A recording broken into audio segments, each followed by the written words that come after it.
With the order of businesses here, but I believe you're going to go first and open with song. And we are also very glad to have Effie Burt here, who I believe is going to close. Have I got that right? They didn't give me the memo either. Yeah. Am I right, Rachel? Sure. Okay. All I know is that I'll always be back for this event, and I'm pretty sure that I always will be moving chairs. That's my main thing. So welcome everyone, and Bill, you're on. All right. Oh, the choir. Also, for you readers, I got a little table of cups of water here. So if you want that, there it is. Richard, will you close the curtain, please? Before I close this curtain, note there's a fire exit here, so if indeed we need to exit in a hurry. Two things. Don't get in a hurry, because these chairs are movable and they'll get in the way. So calmly exit and go out either the front door or the back door, which is downstairs. So I'm going to close this curtain now. And by the way, there are also 2 bathrooms back here. Thanks, boss. Thank you so much for inviting us to participate in this event. We are just honored to be here. We are the Oxford Civic Chorus. I'm Deborah Atkinson, one of the co-directors, along with Creighton Holder. We are going to sing Just a Closer Walk with Thee, which is one of Dr. King's favorite hymns.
Good evening. Hello?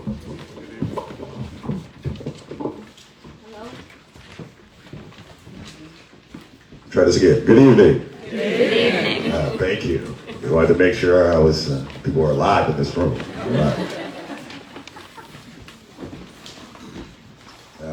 Like Ms. Effie and Mr. Over the same, I also am just now getting the memo.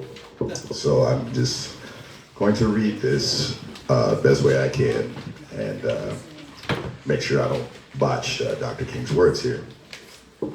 Okay.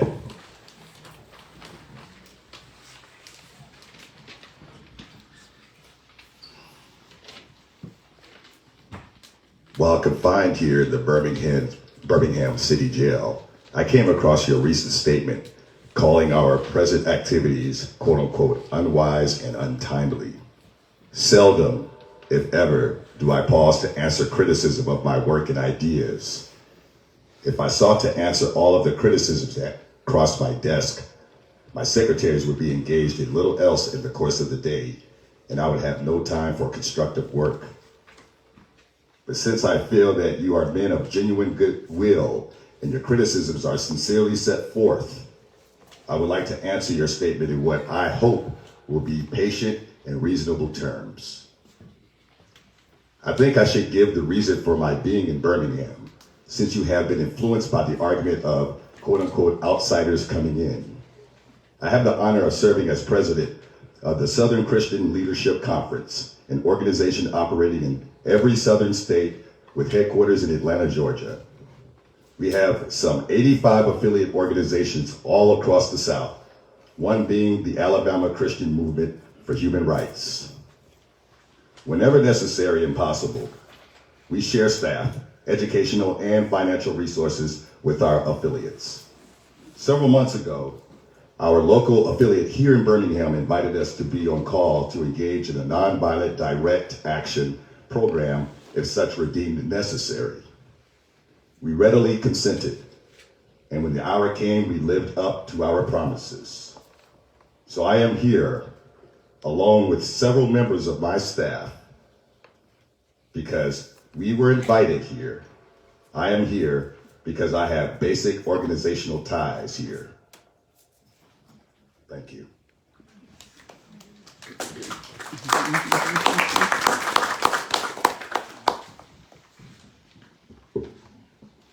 Beyond this, I am in Birmingham because injustice is here.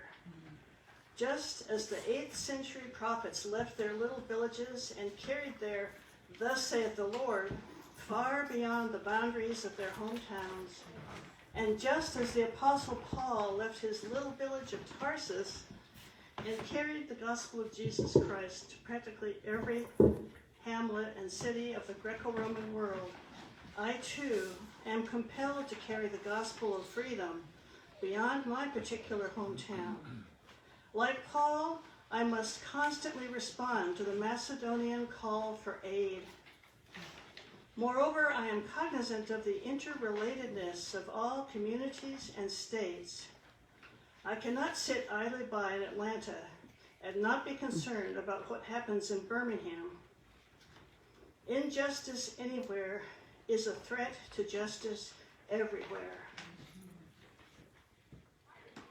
We are caught in an inescapable network of mutuality, tied in a single garment of destiny. Whatever affects one directly affects all indirectly.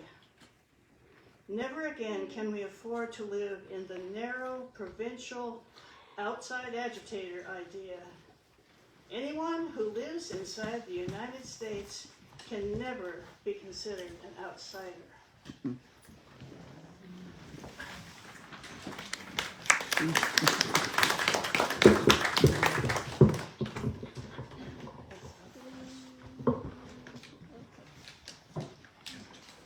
You deplore the demonstrations that are presently taking place in Birmingham. But I am sorry that your statement did not express a similar concern for the conditions that brought the demonstrations into being. I am sure that each of you would want to go beyond the superficial social analyst who looks merely at effects and does not grapple with underlying causes. I would not hesitate to say that it is unfortunate that so-called demonstrations are taking place in Birmingham at this time. But I would say in more emphatic terms that it is even more unfortunate that the white power structure of this city left the Negro community with no other alternative. In any nonviolent campaign, there are 4 basic steps. Collection of the facts to determine whether injustices are alive. Negotiation, self-purification, and direct action. We have gone through all of these steps in Birmingham. There can be no gainsaying of the fact that racial injustice engulfs this community. Birmingham is probably the most thoroughly segregated city in the United States. Its ugly record of police brutality is known in every section of this country. Its unjust treatment of Negroes in the courts is a notorious reality. There have been more unsolved bombings of Negro homes and churches in Birmingham than in any other city in this nation. These are the hard, brutal, and unbelievable facts. On the basis of them, Negro leaders sought to negotiate with the city fathers, but the political leaders consistently refused to engage in good faith negotiation.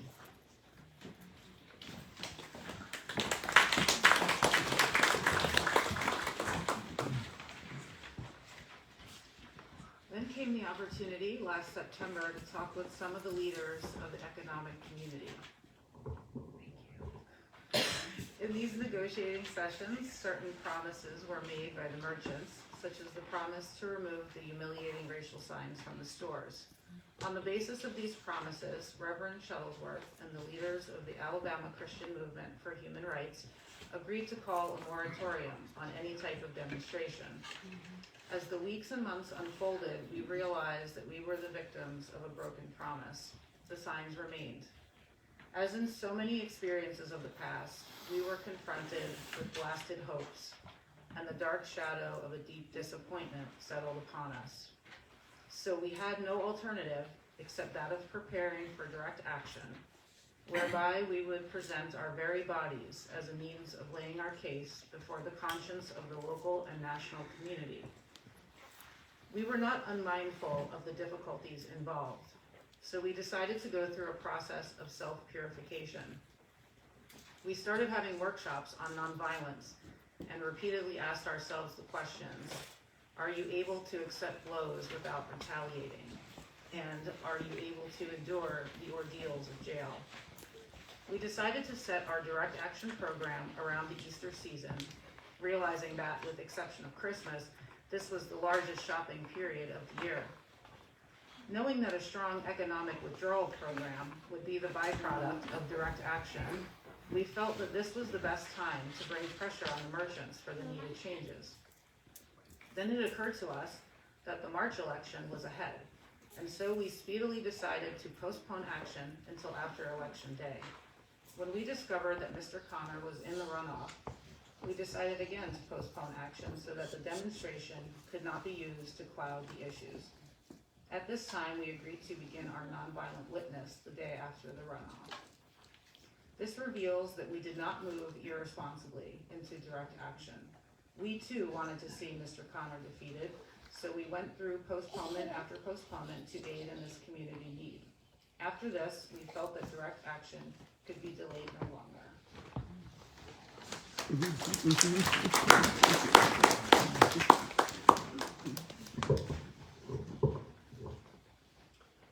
You may well ask, why direct action? Why sit-ins, marches, and so forth? Isn't negotiation a better path? You are exactly right in your call for negotiation. Indeed, this is the purpose of direct action. Nonviolent direct action seeks to create such a crisis and establish such creative tension that a community that has consistently refused to negotiate is forced to confront the issue. It seeks so to dramatize the issue that it can no longer be ignored. I just referred to the creation of tension as a part of the work of the nonviolent resistor. This may sound rather shocking, but I must confess that I am not afraid of the word tension. I have earnestly worked and preached against violent tension, but there is a type of constructive, nonviolent tension that is necessary for growth. Just as Socrates felt that it was necessary to create a tension in the mind so that individuals could rise from the bondage of myths and half-truths to the unfettered realm of creative analysis and objective appraisal, we must see the need of having nonviolent gadflies to create the kind of tension in society that will help men to rise from the dark depths of prejudice and racism to the majestic heights of understanding and brotherhood. So the purpose of direct action is to create a situation so crisis-packed that it will inevitably open the door to negotiation. We therefore concur with you in your call for negotiation. Too long has our beloved Southland been bogged down in the tragic attempt to live in monologue rather than dialogue.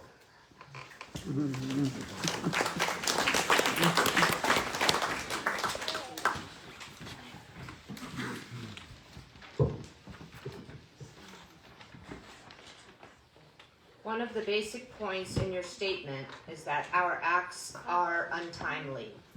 Some have asked, why didn't you give the new administration time to act? The only answer that I can give to this inquiry is that the new administration must be prodded about as much as the outgoing one before it acts. We will sadly be mistaken if we feel that the election of Mr. Boutwell will bring the millennium to Birmingham. While Mr. Boutwell is much more articulate and gentle than Mr. Connor, they are both segregationists, dedicated to the task of maintaining the status quo. The hope I see in Mr. Boutwell is that he will be reasonable enough to see the futility of massive resistance to desegregation. But he will not see this without pressure from the devotees of civil rights. My friends, I must say to you that we have not made a single gain in civil rights without determined legal and nonviolent pressure. History is the long and tragic story of the fact that privileged groups seldom give up their rights voluntarily. Individuals may see the moral light and voluntarily give up their unjust posture, but as Reinhold Niebuhr has reminded us, groups are more immoral than individuals.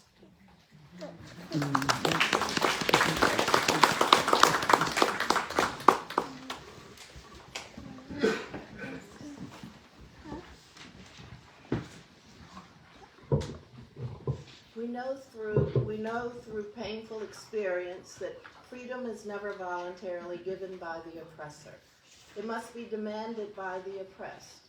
Frankly, I have never yet engaged in a direct action movement that was well-timed, according to the timetable of those who have not suffered unduly from the disease of segregation. For years now, I have heard the word wait. It rings in the ear of every Negro with a piercing familiarity. This wait has almost always meant never. It has been a tranquilizing thalidomide, relieving the emotional stress for a moment, only to give birth to an ill-formed infant of frustration. We must come to see with the distinguished jurists of yesterday that justice too long delayed is justice denied. We have waited for more than 340 years for our God-given and constitutional rights. The nations of Asia and Africa are moving with jet-like speed toward the goal of political independence, and we still creep at horse and buggy pace toward the gaining of a cup of coffee at a lunch counter. I guess it is easy for those who have never felt the stinging darts of segregation to say, wait.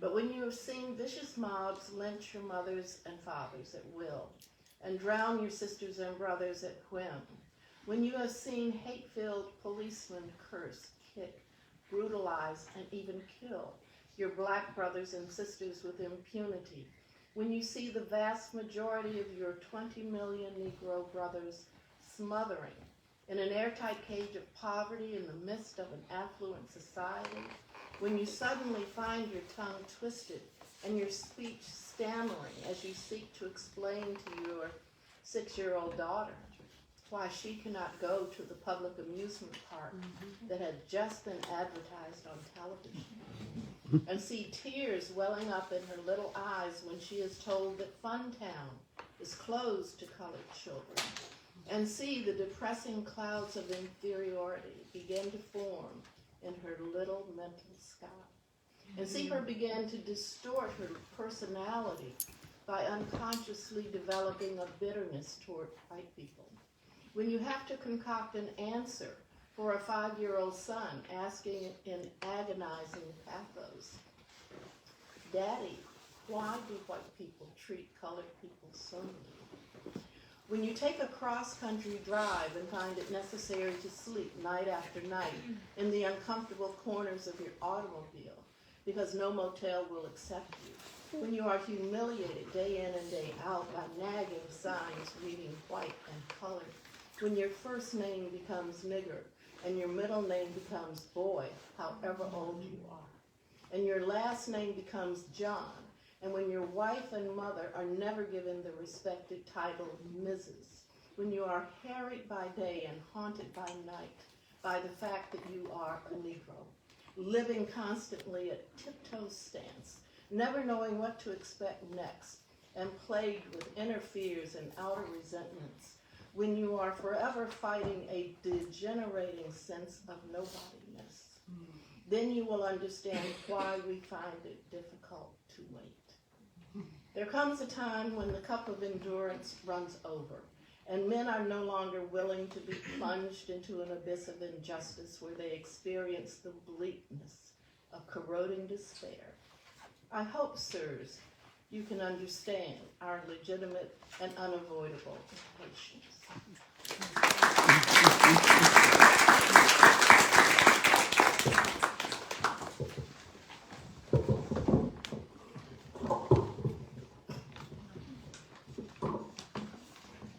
You express a great deal of anxiety over our willingness to break laws.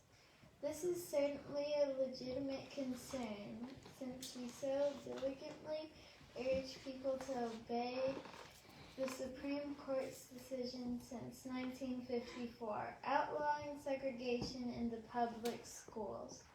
It is rather strange and paradoxical to find us consciously breaking laws. One may well ask, how can you advocate breaking some laws and obeying others? The answer is found in the fact that there are two types of laws. There are just laws and unjust laws. I would agree with St. Augustine that an unjust law is no law at all.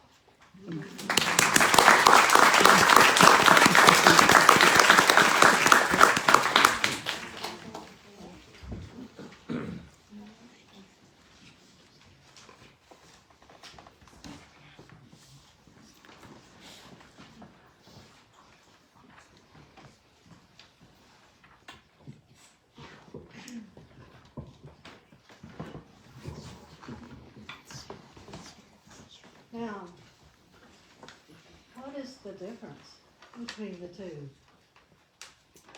How does one determine when a law is just or unjust? A just law is a man-made code, the squares with the moral code or the law of God. An unjust code is a code that is out of harmony with the moral law. To put it in terms of St. Thomas Aquinas, an unjust law is a human law that is not rooted in eternal and natural law. Any law that uplifts human personality is just. Any law that degrades human personality is unjust. All segregation statutes are unjust because segregation distorts the soul and damages the personality.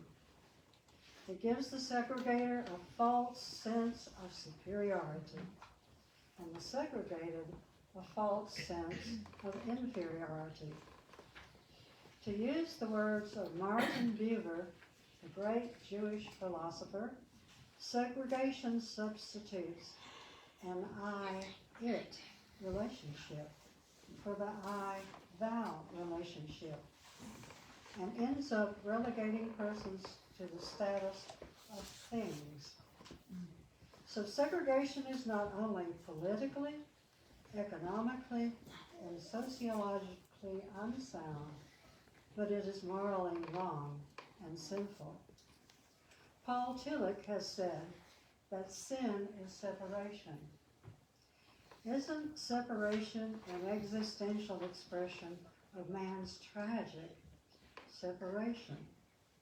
An expression of his awful estrangement, his terrible sinfulness.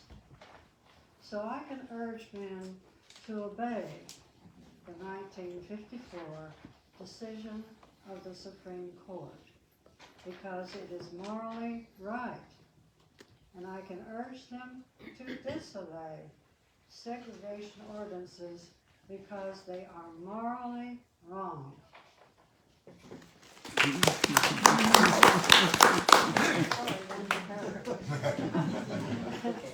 Let us turn to a more concrete example of just and unjust laws.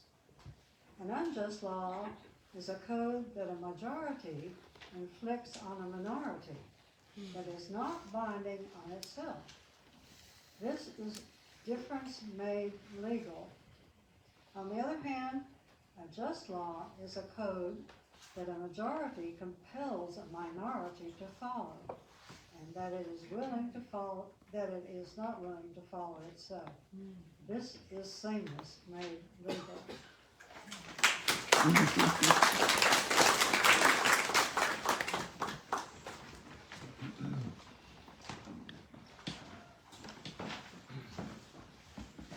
Let me give another explanation. An unjust law is a code inflicted upon a minority, which that minority had no part in enacting or creating, because it did not have the unhampered right to vote. Who can say that the legislature of Alabama, which set up the segregation laws, was democratically elected? Throughout the state of Alabama, all types of conniving methods are used to prevent Negroes from becoming registered voters. And there are some counties without a single Negro registered to vote, despite the fact that the Negroes constitute a majority of the population. Can any law set up in such a state be considered democratically structured? These are just a few examples of unjust and just laws. There are some instances when a law is just on its face and unjust in its application. For instance, I was arrested Friday on a charge of parading without a permit. Now, there is nothing wrong with an ordinance which requires a permit for a parade, but when the ordinance is used to preserve segregation and to deny citizens the First Amendment privilege of peaceful assembly and peaceful protest, then it becomes unjust.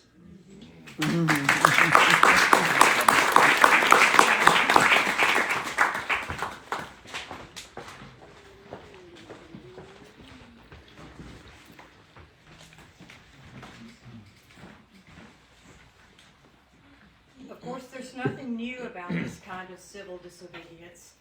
It was seen sublimely in the refusal of Shadrach, Meshach, and Abednego to obey the laws of Nebuchadnezzar because a higher moral law was involved. It was practiced superbly by the early Christians who were willing to face hungry lions and the excruciating pain of chopping blocks before submitting to certain unjust laws of the Roman Empire.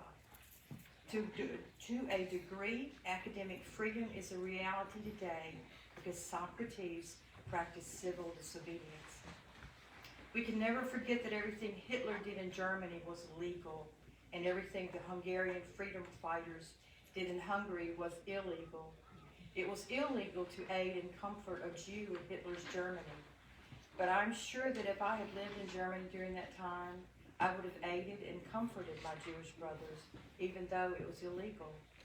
If I lived in a communist country today, where certain principles dear to the Christian faith are suppressed, I believe I would openly advocate disobeying these anti-religious laws.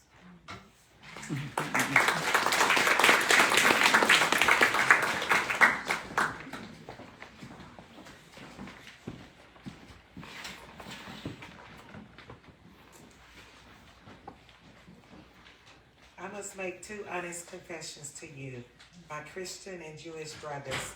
First, I must confess that over the last few years, I have been gravely disappointed with the white moderate. I have almost reached the regrettable conclusion that the Negro's great stumbling block in the stride towards freedom is not the white citizen, counselor, or the Ku Klux Klaner, but the white moderate who is more devoted to order than to justice, who prefers a negative peace, which is the absence of tension, to a positive peace, which is the presence of justice, who constantly says, I agree with you in the goal you seek, but I can't agree with your methods of direct action, who feels that he can set the timetable for another man's freedom, who lives by the myth of time, who constantly advises the Negro to wait until a more convenient season. Shallow understanding from people of goodwill is more frustrating than absolute misunderstanding from people of ill will. Lukewarm acceptance is much more bewildering than outright rejection.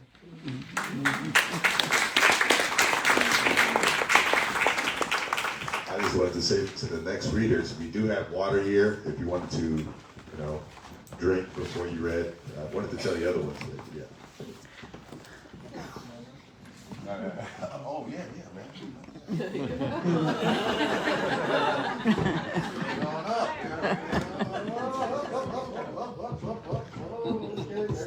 we go.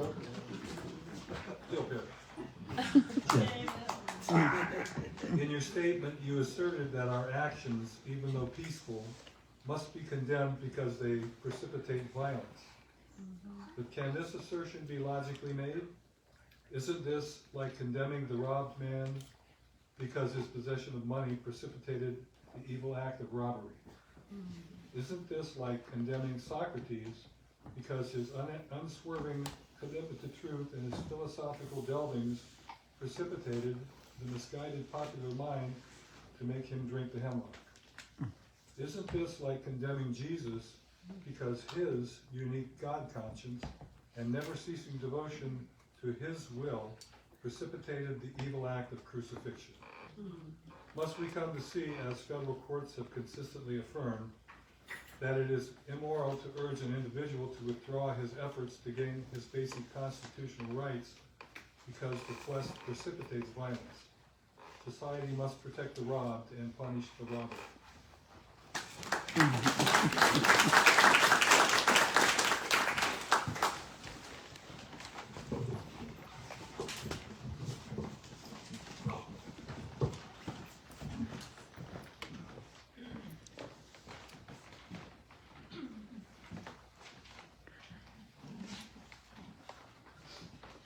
I had also hoped that the white moderate would reject the myth of time.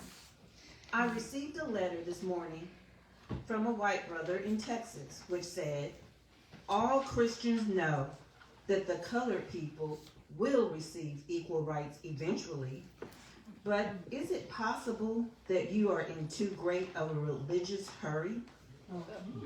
It has taken Christianity almost 2,000 years to accomplish what it has. The teachings of Christ take time to come to earth. All that is said here grows out of a tragic misconception of time. It is the strangely irrational notion that there is something in the very flow of time that will inevitably cure all ills. Actually, time is neutral. It can be used either destructively or constructively. I am coming to feel that the people of ill will have used time much more effectively than the people of goodwill. We will have to repent in this generation, not merely for the vitriolic words and actions of the bad people, but for the appalling silence of the good people. We must come to see that human progress never rolls in on wheels of inevitability. It comes through the tireless efforts and persistent work of men willing to be co-workers with God. And without this hard work itself becomes an ally of the forces of social stagnation.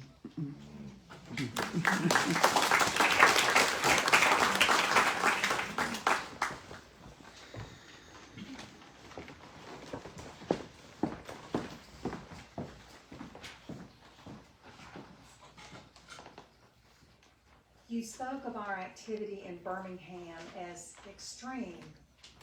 At first, I was rather disappointed that fellow clergymen would see my nonviolent efforts as those of an extremist. I started thinking about the fact that I stand in the middle of two opposing forces in the Negro community. One is a force of complacency, made up of Negroes who, as a result of long years of oppression, have been so completely drained of self-respect and a sense of somebodyness that they have adjusted to segregation. And on the other hand, of a few Negroes in the middle class who, because of a degree of academic and economic security, and because at points they profit by segregation, have unconsciously become insensitive to the problems of the masses. The other force is one of bitterness and hatred and comes perilously close to advocating violence. It is expressed in the various black nationalist groups that are springing up over the nation, the largest and best known being Elijah Muhammad's Muslim movement. This movement is nourished by the contemporary frustration over the continued existence of racial discrimination. It is made up of people who have lost faith in America, who have absolutely repudiated Christianity, and who have concluded that the white man is an incurable devil. I have tried to stand between these two forces, saying that we need not follow the do-nothingism of the complacent or the hatred and despair of the black nationalists. There is a more excellent way of love and nonviolent protest. I'm grateful to God that through the Negro Church, the dimension of nonviolence entered our struggle. If this philosophy had not emerged, I am convinced that by now many streets in the South would be flowing with floods of blood. And I am further convinced that if our white brothers dismiss as rebel rousers and outside agitators those of us who are working through the channels of nonviolent direct action and refuse to support our nonviolent efforts, millions of Negroes, out of frustration and despair, will seek solace, security in black nationalist ideologies, a development that will lead inevitably to a frightening racial nightmare.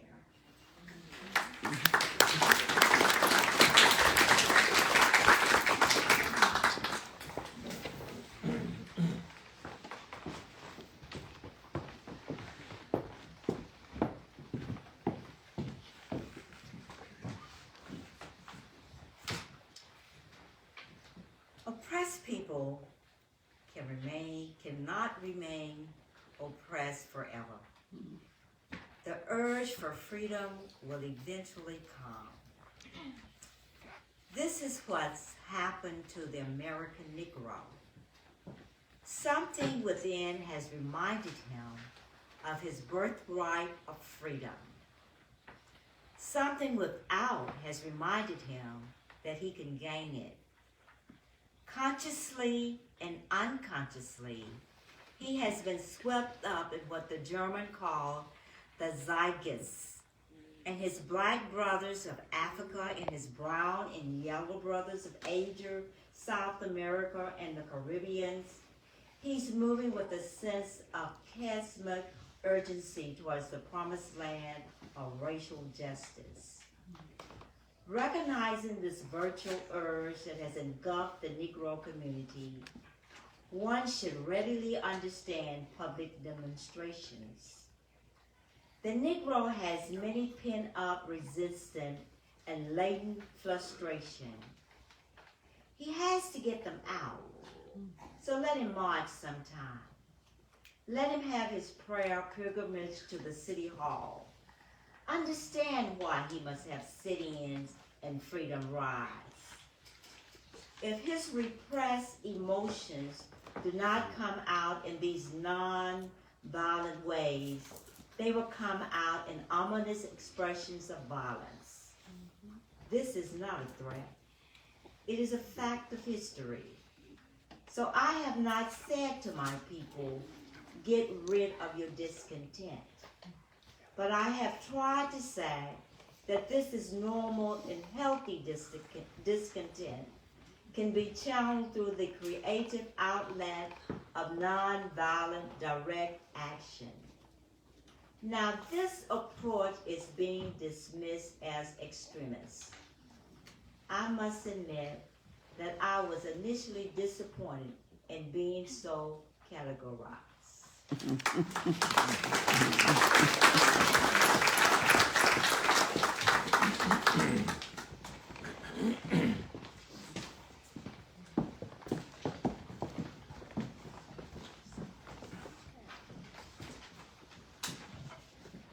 But as I continued to think about the matter, I gradually gained a bit of satisfaction from being considered an extremist.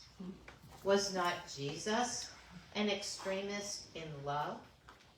Love your enemies, bless them that curse you, pray for them that despitefully use you. Was not Amos an extremist for justice? Let justice roll down like waters and righteousness like a mighty stream. Was not Paul an extremist for the gospel of Jesus Christ? I bear in my body the marks of the Lord Jesus. Was not Martin Luther an extremist? Here I stand, I can do no other, so help me God. Was not John Bunyan an extremist? I will stay in jail to the end of my days before I make a mockery of my conscience. Was not Abraham Lincoln an extremist? This nation cannot survive half slave and half free. This nation was not Thomas Jefferson an extremist.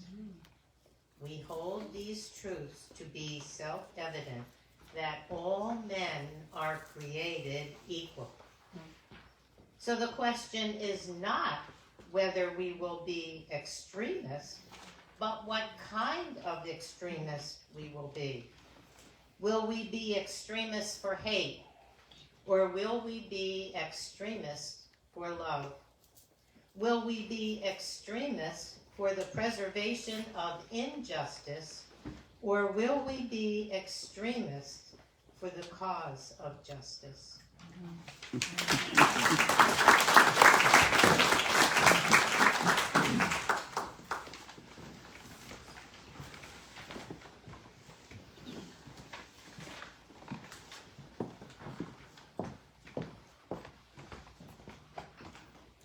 had hoped that the white moderate would see this. Maybe I was too optimistic. Maybe I expected too much. I guess I should have realized that few members of a race that has oppressed another race can understand or appreciate the deep groans and passionate yearnings of those that have been oppressed, and still fewer have the vision to see that injustice must be rooted out by strong, persistent, and determined action. I am thankful, however, that some of our white brothers have grasped the meaning of the social revolution and committed themselves to it. They are still all too small in quantity, but they are big in quality. Some, like Ralph McGill, Lillian Smith, Harry Golden, and James Dabbs, have written about our struggle in eloquent, prophetic, and understanding terms. Others have marched with us down nameless streets of the South. They sat in with us at lunch counters and rode in with us on freedom rides.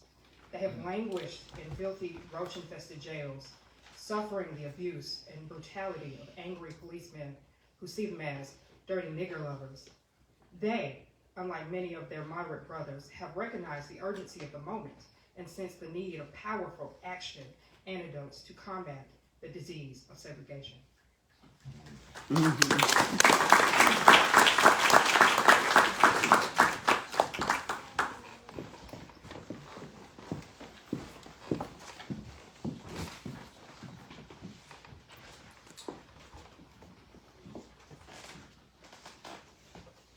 Let me rush on to mention my other disappointment. I've been disappointed with the white church and its leadership. Of course, there are some notable exceptions. I am not unmindful of the fact that each of you have taken some significant stands on this issue. I commend you, Reverend Stallings, for your Christian stand this past Sunday in welcoming Negroes to your Baptist church worship service on a non-segregated basis. I commend the Catholic leaders of this state for integrating Spring Hill College several years ago. But despite these notable exceptions, I must honestly reiterate that I have been disappointed with the church. I do not say this as one of those negative critics who always find something wrong with the church. I say this as a minister of the gospel who loves the church, who was nurtured in its bosom, who has been sustained by its spiritual blessings, and who will remain true to it as long as the cord of life shall strengthen.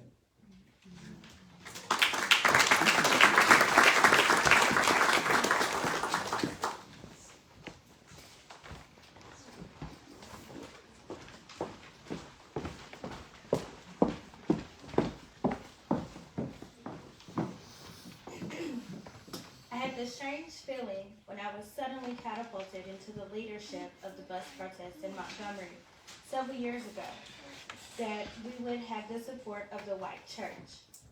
I felt that the white ministers, priests, and rabbis of the South would be some of our strongest allies. Instead, some of us have been outright opponents, refusing to understand the freedom movement and misrepresenting its leaders. All too many others have been more cautious than courageous, and have remained silent behind the unceasing security of the stained glass windows.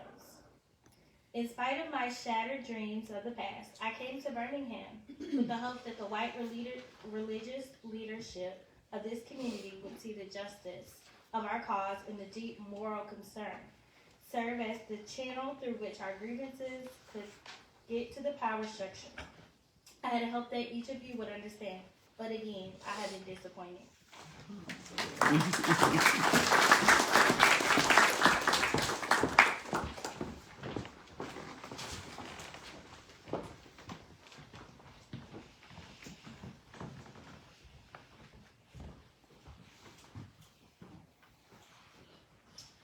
I have heard numerous religious leaders of the South call upon the worshipers to comply with the desegregation decision because it is the law. But I've longed to hear white ministers say, follow this decree because integration is morally right and the Negro is your brother. In the of blatant injustices inflicted upon the Negro, I've watched white churches stand on the sidelines and merely mouth pious relevancies to sanctimonious trivialities. In the midst of a mighty struggle to rid our nation of racial and economic injustice, I've heard so many ministers say, those are social issues which the gospel has nothing to do with. And I've watched so many churches commit themselves to a completely otherworldly religion which made a strange distinction between bodies and souls, the sacred and the secular.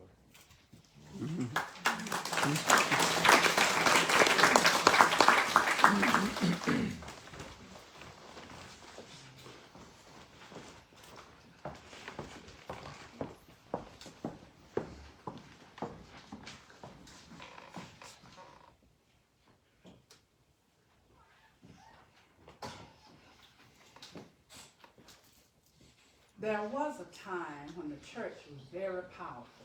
It was during that period that the early Christians rejoiced when they were deemed worthy to suffer for what they believed. In those days, the church was not merely a thermometer that recorded the ideas and principles of popular opinion. It was the thermostat that transformed the mores of society.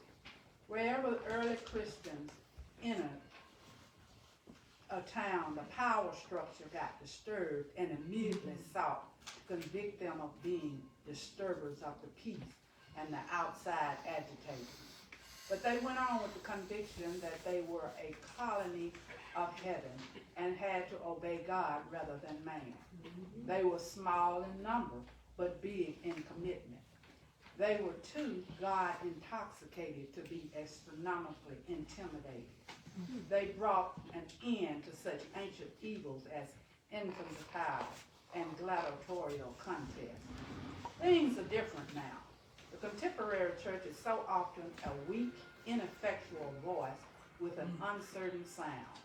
It is so often the arch supporter of the status quo.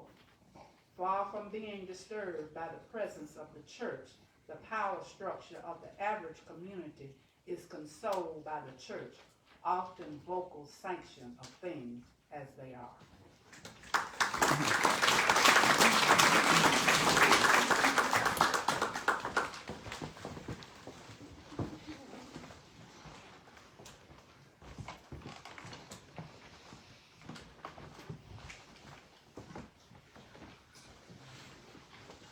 But the judgment of God is upon the church as never before. If the church of today does not recapture the sacrificial spirit of the early church, it will lose its authentic ring, forfeit the loyalty of millions, and be dismissed as an irrelevant social club with no meaning for the 20th century. I meet young people every day whose disappointment with the church has risen to outright disgust. I hope the church as a whole will meet the challenge of this decisive hour. But even if the church does not come to the aid of justice, I have no despair about the future. I have no fear about the outcome of our struggle in Birmingham. Even if our motives are presently misunderstood, we will reach the goal of freedom in Birmingham and all over the nation. Because the goal of America is freedom.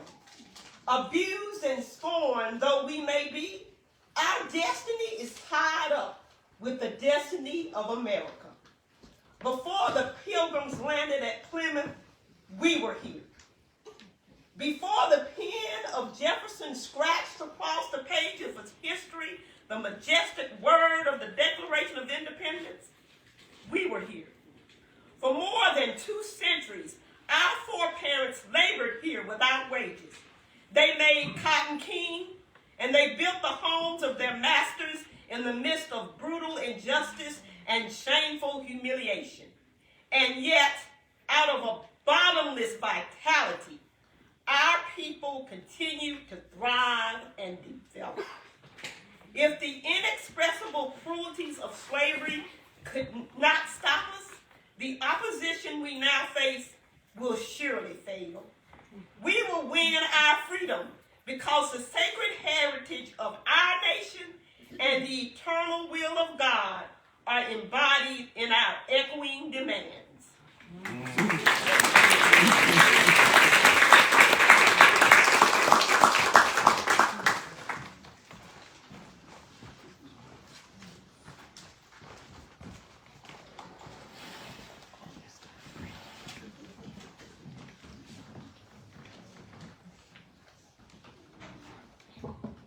I must close now. But before closing, I'm impelled to mention one other point in your statement that troubled me profoundly. You warmly commended the Birmingham police force for keeping order and preventing violence. I don't believe you would have so warmly commended the police force if you had seen its angry, violent dogs literally biting unarmed, nonviolent Negroes. I don't believe you would so quickly commend the policemen if you would observe their ugly and inhumane treatment of Negroes here in the city jail. If you would watch them push and curse old Negro women and young Negro girls, if you would see them slap and kick old Negro men and young boys, if you would observe them as they did on 2 occasions, refusing to give us food because we wanted to sing our grace together. I'm sorry that I can't join you in your praise for the police department.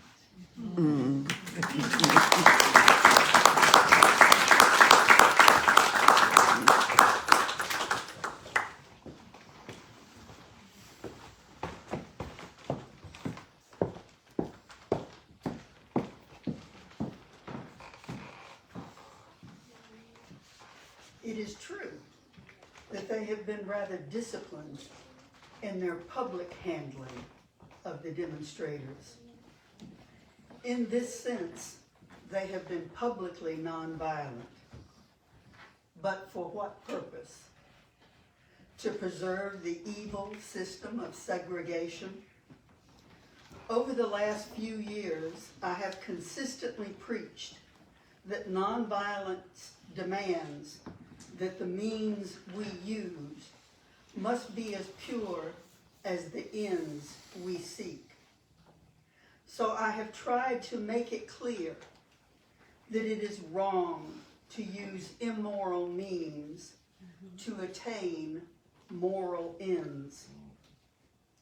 Now, I must affirm that it is just as wrong, or even more, to use moral means to preserve immoral ends.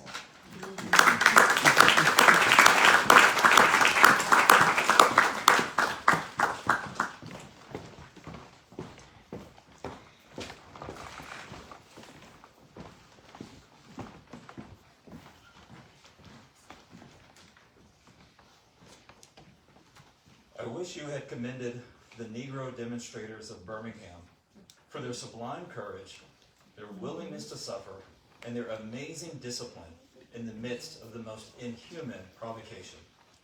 One day the South will recognize its real heroes. They will be the James Merediths, courageously and with a majestic sense of purpose, facing jeering and hostile mobs and the agonizing loneliness that characterizes the life of the pioneer. They will be old, oppressed, battered Negro women, symbolized in a 72-year-old woman of Montgomery, Alabama, who rose up with a sense of dignity and with her people decided not to ride the segregated buses, and responded to one who inquired about her tiredness with ungrammatical profundity. My feet is tired, but my soul is rested. They will be young high school and college students, young ministers of the gospel, and a host of their elders courageously and nonviolently sitting in at lunch counters and willingly going to jail for conscience's sake. One day the South will know that when these disinherited children of God sat down at lunch counters, they were in reality standing up for the best in the American dream and the most sacred values in our Judeo-Christian heritage.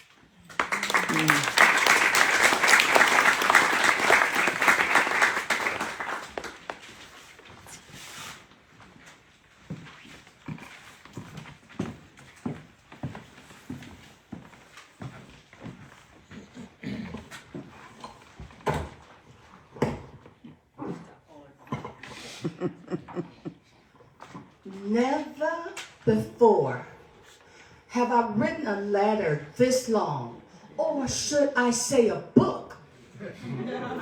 I'm afraid that it's much too long to take your precious time, but I can assure you that it would have been much shorter if I had been writing in a comfortable desk. But what else is there to do when you are alone for days in this dull, narrow jail cell, other than write long letters, think strange thoughts, and pray long prayers? If I have said anything in this letter that is an understatement of the truth and is indicative of an unreasonable impatience, I beg you to forgive me.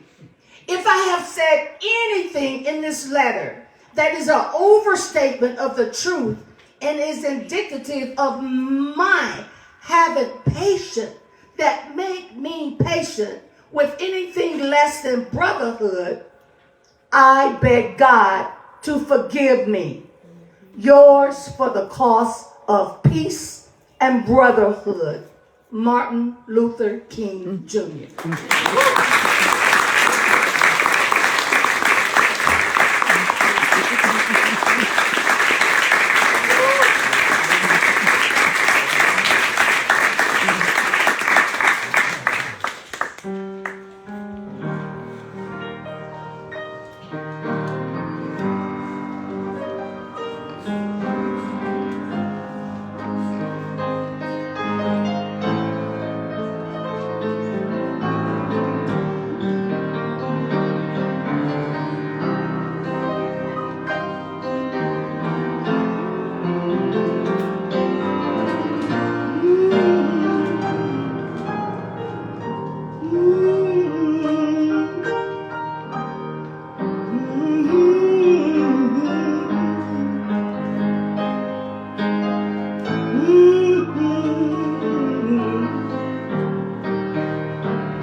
Precious Lord, take my hand, lead me on, let me stand. I am tired, I'm getting a little weak, Lord. I am worn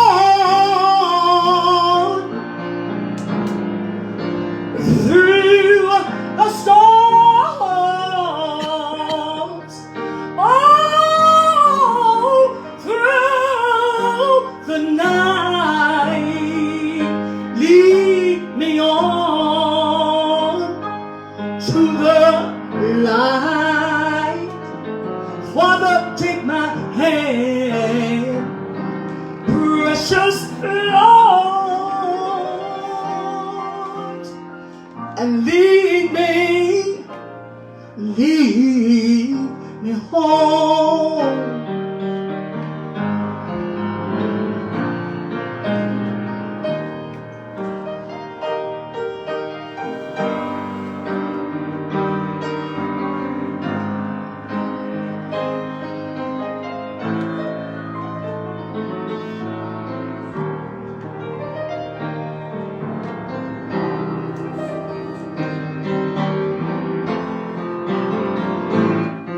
Oh,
trembling hands. Oh Lord, take my hand, precious Lord,